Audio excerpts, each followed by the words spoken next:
আসসালামু আলাইকুম। আজকে আমি ফুচকা বানাবো। ওই জন্য আমি ফুচকা বানাতে গেলে কি কি মশলা লাগে আপনাদেরকে বলে দিই। আর কে কে আপনারা ফুচকা খেতে ভালোবাসেন অবশ্যই কমেন্টে জানিয়ে যাবেন। গাইস, আমি এখন উনুন ধরিয়ে নিয়েছি, তো আমি এখন কড়াইও বসিয়ে নিয়েছি। আমি এখন কড়াইয়ে পানি নিয়ে দেবো। এই যে আলুটাকে দিয়ে দেবো সিদ্ধ করবার জন্য। আমি এখন ঢাকা দিয়ে দেবো।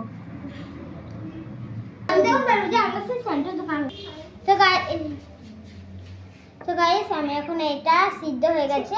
চলো আমি এখন উঠিয়ে দেখে নিই। কত সুন্দর সিদ্ধ হয়ে গেছে, বাবারে ভীষণ গরম। আমার আলু সিদ্ধ হয়ে গেছে। আমি এখন ঢাকনাটা তুলি, যাতে করে দেখি কতটা সিদ্ধ হয়েছে।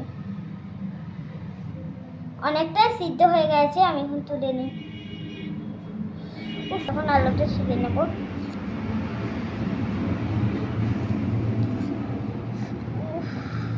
গরম বন্ধুরা। তো আমি এখন চোখাটাকে ভালো এখন দিয়ে দিলাম। আমার গরুটা খাবি। তো চলো আমি এখন এইটাকে সেনে নিই। আমি এখন এটা সেনে নিচ্ছি। আমি এখন সুন্দরভাবে হাতের মধ্যে সেনে নিচ্ছি আলুটাকে। তারপরে আমি এখন তেঁতুলটাকে ভিজিয়ে নিচ্ছি।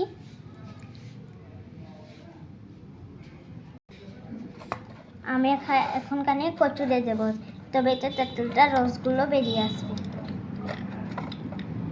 না, আমি এখন তেলটাকে দিয়ে দেবো সব। আমি এখন তেল দিয়ে দিলাম। আমি এখন ফুচকাগুলো একটা একটা করে সেঁকে নেব। ফুচকা দিয়ে দিচ্ছি।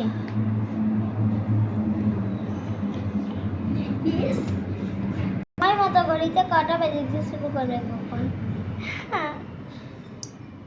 এটা কি সুন্দর সেই চমচম মিষ্টির মতন হয়ে গেছে। চমচম মিষ্টি বাবারে, এখনই তো উল্টিন গেল।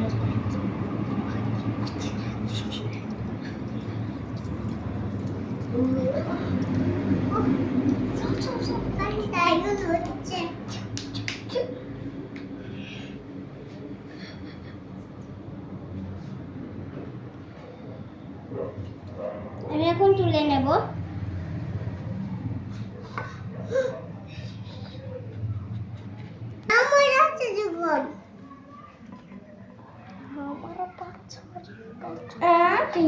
কি করে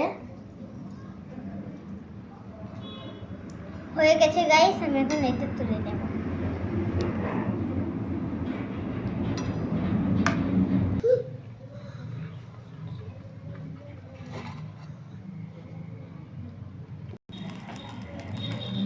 তো গাইস, আমি এখন আলুটাকে সেনে দেওয়ার জন্য এখানে মরিচ নিয়ে নিচ্ছি। এইখানে আছে আমি কাঁচা পেঁয়াজ দিয়ে দিচ্ছি।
এই যে আমি এখন ফুচকাটাকে করে নিচ্ছি সুন্দরভাবে।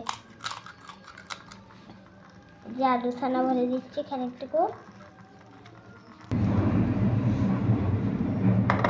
এই যে দেখেন কত সুন্দর হয়েছে আমার ফুচকাটা।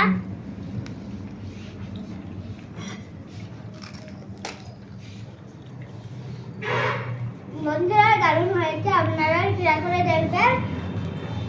ভিডিওটা ভালো লাগলে লাইক কমেন্ট শেয়ার করে দেবেন। বাই।